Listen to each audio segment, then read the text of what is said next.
Greenville's recent icy weather resulted in a snow day. Find out how their students spent their day off. Wondering why Safe Ride has been running around during the day? Stay tuned for their special hours. Do you have a lot of homework but still want to work out on your Sundays? We'll have the story on the PAC's new Sunday hours just ahead. And are crowded CLPs keeping you from completing your requirements?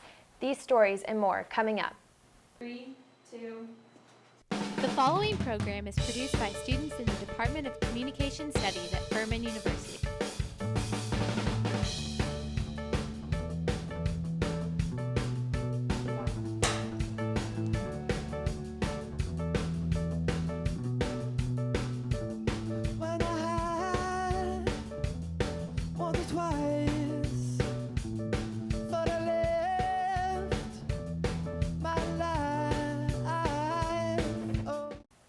I'm Amanda Cordisco. And I'm Emily Vignone, here to give you your nightly news.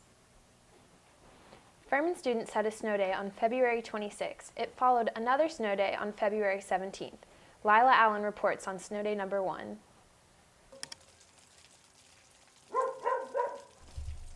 Last night, Furman University received its first snow of the year. Today, after the long-awaited cancellation of classes, some students have braved the weather and are spending their day enjoying the snow, like these Chi Omegas playing Red Rover on the Furman Mall. However, not everyone was ready to embrace the icy weather. Other students, like Natalia Arenas, spent their day indoors. I decided to stay in today because it's really cold outside and I had a lot of work to do. But our professor this morning made us have a class via Adobe Connect. So I got my laptop out, stayed in my PJs, but still went to class. I was kind of bitter about that. And then I had a paper due a couple of hours ago, and so I stayed in, wrote the paper all day, which was actually nice because all the meetings and everything were canceled, so I had to actually have time to work on my paper versus like having to be interrupted. And so I stayed in and just decided to cook in here since I was just staying in here and doing work, and I didn't want to like move my car or anything because the roads were still kind of like iffy earlier today. In addition to already hazardous road conditions, Furman University police have reported a large tree collapsed around 4 a.m. this morning. Since then, Furman's police and grounds crew have been working to move the tree, which blocked traffic on Carl Court Drive. Today we've seen at least 2 inches of ice and snow. It's currently melting right now, but as the temperatures drop later on tonight, it could freeze again, creating dangerous conditions. This is Lila Allen reporting for the Nightly News, reminding you to bundle up and enjoy your snow day.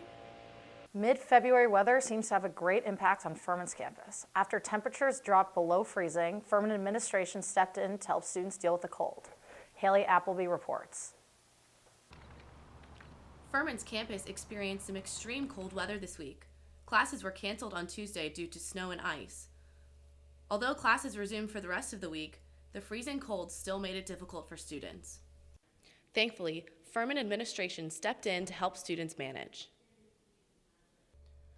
Furman police had to decide what to do to make students more safe and comfortable. The campus shuttle, known as Safe Ride, was put to good use. Safe Ride is basically to give everyone a safe ride. We have such a huge campus that sometimes people don't feel safe late at night going from one place to another. So we give them that safe ride from anywhere on campus they would like to go. I use Safe Ride when I need a ride somewhere or, too tired to walk, it's too cold out. Give them a call and they come to scoop me up. Typically, Safe Ride runs from 7 p.m. until 1 a.m. This week, FUPO implemented daytime hours due to weather circumstances. Well, the hours changed this week because it was so cold outside. And we felt that, students just walking to class is just unbearable, especially being that the temperature was so low this past 2 days. Students responded very well to Safe Ride's daytime hours. The other day it was really cold out and Safe Ride ran during the day and I used it to get to class and it was awesome, because it was freezing. Will Safe Ride implement permanent daytime hours? In the end, it's up to Furman University Police to decide. This is Haley Appleby reporting for the Nightly News. Coming up, frustrations with CLPs have led to potential changes in the program. And this spring, Furman added its 7th sorority. Here's Jack Kinnett with our activities segment. Students at Furman have to attend 32 cultural life programs before graduation. But what happens when they're hard to come by? Sarah Lamb reports. Cultural life programs provide Furman University students the opportunity to learn outside of the classroom. These events include anything from professor lectures to plays and other performances. But this year, the logistics of the program have become problematic. The communication that we've received from frustrated students that I have not been able to get into what is a requirement for my degree has been understandably concerned. Most polite, some not as polite. You basically have to get to a CLP about 30 or even 45 minutes beforehand. That kind of cuts into my day. You have to give up 2 hours of your day just to come to a CLP. I've been in lines where there's been over 300 people waiting, and some of them actually have the public involved as well, which is really stressful because not only can you not get into the CLP, you can't find a seat. I'm a freshman, and I think CLPs are pretty cool and stuff. I think the line is ridiculous, but the reason the freshmen are trying to take over kind of the CLPs or whatever is that we don't end up being the seniors that are trying to get them all in at the last minute. So we kind of hate being hated on because we don't want to end up being you in the future. We have plans to introduce a My Furman-based ticketing system for fall of 2015, where once a cultural life program event is approved, students will be able to go on to My Furman and print themselves a ticket. Fortunately, Furman students have some positive changes to look forward to in the fall of 2015. The development of a ticketing system will ensure that students who arrive to a CLP will definitely get credit. This is Sarah Lamb reporting for the Nightly News. Furman's CLP schedule is available at furman.edu/CLP. Over this spring, Furman has its 7th sorority, Zeta Tau Alpha, arriving on campus, and students have shown great interest. Lucy Sun reports. Furman University just welcomed a new sorority ZTA to campus. Over 100 girls pledged this spring. Here is the former president of Panhellenic, Courtney German, explaining the new addition to Greek life. So the reason why our campus decided to open for extension is because we want to make sure that the sorority community is benefiting all of the women that are interested and that they're having the most positive sorority experience that they can. And so in order to have that happen, it's important that our pledge class sizes are appropriate for them to be able to accomplish the activities that they want to and to be able to do that really comfortably. The decorations on the new member stores show their excitement to have an opportunity to experience the sorority life regardless of your grade. We sat down with Grace Cohen, who just joined ZTA. I think it's a good idea that we're starting a new sorority because when I was a freshman, I didn't really think about it. But now as a junior, to have the opportunity to kind of see what joining a sisterhood is like, and not only joining one, but building one, is a good opportunity. So I was happy that Zeta came to Furman. ZTA received a warm welcome from the Greek community, who are excited to expand their size, involvement, and experiences. It's been really cool to see all the different sororities and fraternities supporting Zeta. Obviously, going to their bid day was really exciting for the presidents, and then making crafts for them, and just being really excited for everyone. We're just happy that they found their home. Here I am right in front of Chong Student Center, the Center for Student Activities and the new home for Zeta. This is Lucy Sun reporting for the Nightly News. Sundays are a popular day to study. For those that like to work out too, they want to knock it out before they start studying. And now they can. Carrie Schaefer reports. The Physical Activities Center, also known as the PAC, is a place where Furman students, faculty, and community members can come to release some energy and take a break from their studies.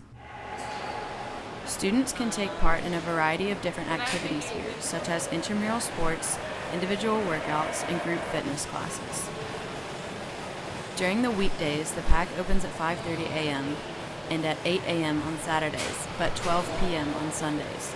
Students have recently spoken out saying that they wish the PAC would open earlier on Sundays. The PAC is now open on Sundays from 10 until 8, giving you a little extra time to work out. Students so far have been very excited about this change.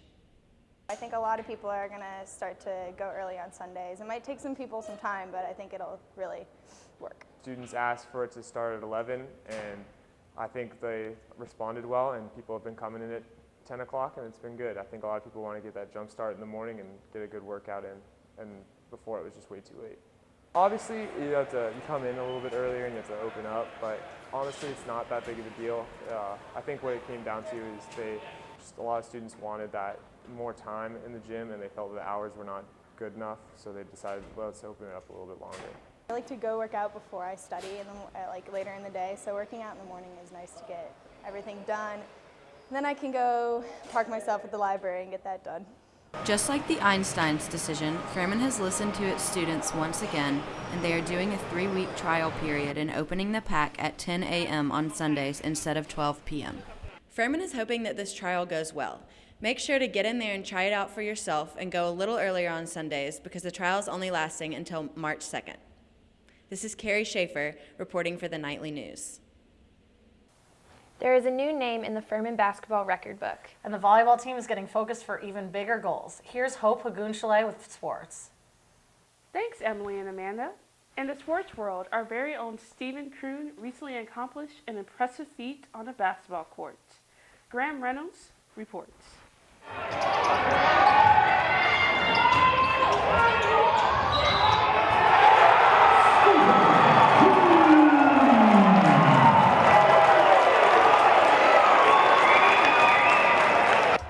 Stephen Kroon, a junior point guard from Covington, Georgia, surpassed 1,000 points for his career on December 22nd during his 25-point performance against Minnesota.